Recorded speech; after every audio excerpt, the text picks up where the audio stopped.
আসসালামু আলাইকুম সম্মানিত দিনী ভাই ও বোন আমার। আশা করি ভালো আছেন, সুস্থ আছেন। সম্মানিত দিনী ভাই ও বোন আমার। ভিডিওর থাম্বনেইল দেখে নিশ্চয়ই অনুমান করতে পারছেন আজকে আমাদের আলোচনার বিষয়বস্তুটা কি।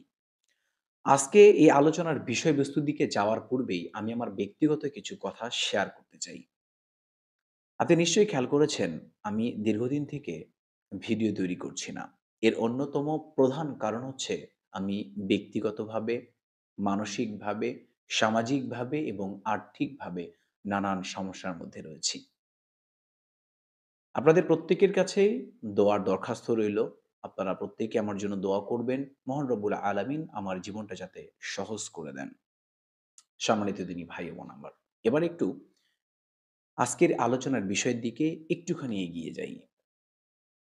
আমরা বাংলাদেশে যারা ধর্মপ্রাণ মুসলিম রয়েছি, আমাদের মাঝে বর্তমান সময়ে মারাত্মকভাবে যে বিষয়টা বিরাজ করছে সেটা হচ্ছে শায়েখ আব্দুল্লাহ বিন আব্দুর রাজ্জাকের উপস্থিতি প্রধান উপদেষ্টার দাওয়াতে। আমরা খেয়াল করেছি বেশ কিছুদিন আগে বাংলাদেশ সরকারের অন্তর্বর্তীকালীন সরকার ডক্টর ইউনূসের ডাকে বাংলাদেশের যত রাজনৈতিক নেতাগণ রয়েছে তারা একত্রিত হয়েছে। কিভাবে ঐক্যবদ্ধ হওয়া যায়, কিভাবে একসাথে কাজ করা যায় দেশের কল্যাণের স্বার্থে। তারপরেই আমরা দেখেছি যে বাংলাদেশের সকল ধর্মীয় যে নেতাগণ রয়েছে তাদেরকে সকলকে আহ্বান করা হয়েছে। এই আহ্বানের ভিতরে যিনি আমন্ত্রিত হয়েছেন আমাদের সকলের প্রিয় শাইখ আব্দুল্লাহ বিন আব্দুর রাজ্জাক। তিনি সেখানে আমন্ত্রিত হয়েছেন। এখানে ছোট্ট একটা বিষয় আপনাকে বলে দেই। দেখুন, সম্মান দেওয়ার মালিক একমাত্র আল্লাহ, আর সম্মান নেওয়ার মালিক একমাত্র আল্লাহ। যদি মহান রব্বুল আলামিন আপনাকে উপরে ওঠাতে চায়, তাহলে পৃথিবীর সকল মানুষ একত্রিত হয়েও বা পৃথিবীর সকল শক্তি একত্রিত হলেও কেউ তাকে টেনে হিঁচড়ে নিচে নামাতে পারবে না।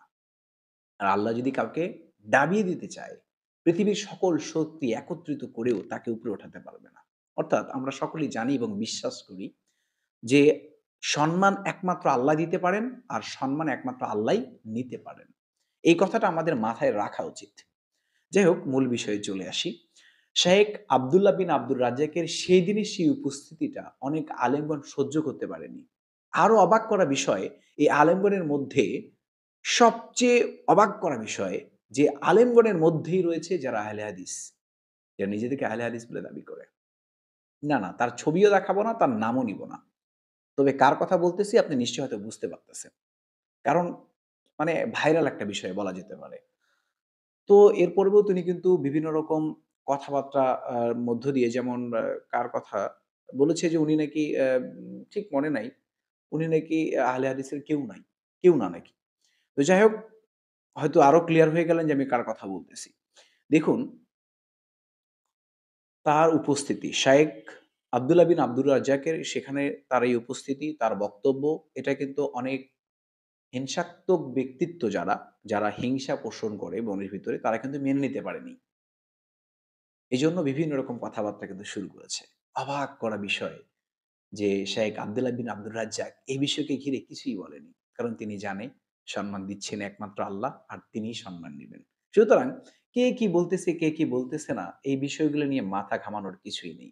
দেখুন, এখানে আরো একটা বিষয়, গতকালকে সম্ভবত গতকালকে হ্যাঁ, খবর বিভিন্ন মাধ্যমে জানতেও পারতেছেন যে শায়েখ আব্দুল্লাহ বিন আব্দুর রাজ্জাক বাংলাদেশের যে ইমাম কল্যাণ ট্রাস্ট রয়েছে, সেখানকার পরিচালনার জন্য ৯ জনকে লাগে। তো ৯ জনকে নিযুক্ত করা হয়েছে, তার ভিতরে শায়েখ আব্দুল্লাহ বিন আব্দুর রাজ্জাককে নিযুক্ত করা হয়েছে। এটা নিয়ে কিন্তু তর্ক-বিতর্ক উঠে যাবে। সম্ভবত উঠেও গেছে। কারণ অনেকেই এখন বলবে গণতন্ত্র আহলে হাদিস বিশ্বাস করে না। তো এখন গণতন্ত্রে প্রবেশ করেছে, কেমন কথা? আমি এখানে আগেই বলে নিতে চাই, আপনি সমালোচনা করার পূর্বেই দেখুন, শাহেখ আব্দুল্লাহ বিন আব্দুর রাজ্জাক এই ইমাম কল্যাণ ট্রাস্ট এর অর্থটা কি? এখানে বাংলাদেশে যত ইমাম রয়েছে, ইমামের কল্যাণমূলক কাজে যারা পরিচালনা করবে, এর ভিতরে একজন শাহেখ আব্দুল্লাহ বিন আব্দুর রাজ্জাক। তো এখন আপনার মনে হতে পারে যে, আহলে হাদিস তো গণতন্ত্রকে মানে না, গণতন্ত্রকে হারাম বলেছে। তো তিনি আবার কিভাবে সরকারি একটা পদে অবস্থান করল? এটা আপনার মনে হতে পারে। দেখুন, তিনি গণতান্ত্রিকভাবে এই পরিচালক হননি। তিনি তার যোগ্যতায় পরিচালক হয়েছে। আল্লাহ তাকে সেই যোগ্যতা দিয়েছে। যোগ্যতায়, তিনি ভোটে না। আপনি ভোট দিয়েছেন, এরপরে তিনি আ এই পরিচালনার দায়িত্ব পেয়েছে বিষয়টা এমন নয়। ইসলামে এই জিনিসটাই আছে যে যোগ্যতার ভিত্তিতে আপনি খলিফার দায়িত্ব পাবেন। যোগ্যতার ভিত্তিতে। বুঝতে পারছেন? তো শাইখ আব্দুল্লাহ বিন আব্দুর রাজ্জাক নিশ্চয়ই আলহামদুলিল্লাহ আল্লাহ মহান রব্বুল আলামিন তাকে যোগ্যতা দিয়েছেন বলেই তিনি আজকে এই পরিচালনার ইমাম কল্যাণ ট্রাস্ট পরিচালনার একজন পরিচালক হিসেবে দায়িত্ব পেয়েছেন। নিঃসন্দেহে এটা সম্মানের এবং এই সম্মান মহান রবের কাছ থেকেই এসেছে বলে আমরা জানি। আপনি যত হিংসাত্মক মনোভাব নিয়ে থাকেন না কেন, আপনি যত বুলি ছাড়েন না কেন, আপনি যতই পিছনে লেগে থাকেন না কেন, কোনো লাভ নেই।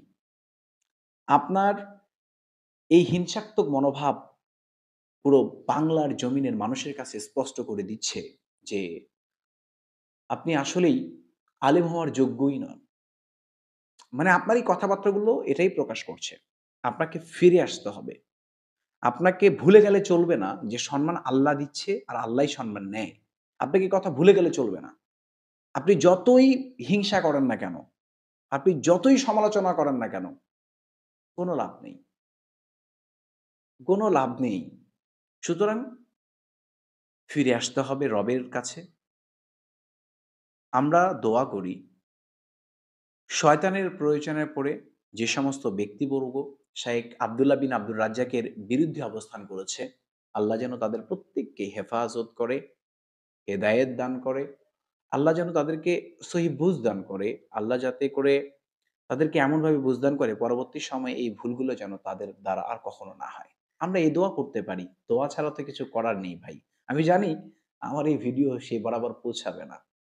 আবার জানিও না পৌঁছাতেও পারে। কারণ রবের ইচ্ছা। তো যদি কোনো কারণে আমার এই ভিডিওটা তার বরাবর পৌঁছে যায়, এমন হলে হতেও পারে। কার মাধ্যমে আল্লাহ কাকে হেদায়েত দেয় সেটা তো জানা নেই ভাই। পৌঁছালে পৌঁছাতেও পারে।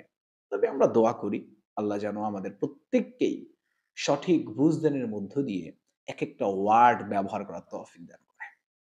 সম্মানিত দিনী ভাই বোন আমার এ পর্যায়ের কথা না বাড়িয়ে মহান রবের কাছে আমরা প্রার্থনা করছি, হে মহান রব্বুল আলামিন, আপনি আমাদেরকে ঠিক সেইভাবে জীবন পরিচালনা করার তৌফিক দান করুন, যেভাবে পরিচালনা করলে আমরা আপনার পরিপূর্ণ গোলাম হিসেবে পরিচিতি লাভ করতে পারি।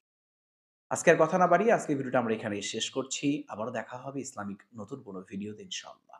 ততক্ষণ পর্যন্ত মহান রব আমাদের প্রত্যেককেই ভালো রাখুন, সুস্থ রাখুন। আসসালামু আলাইকুম ওয়া রাহমাতুল্লাহি ওয়া বারাকাতুহু।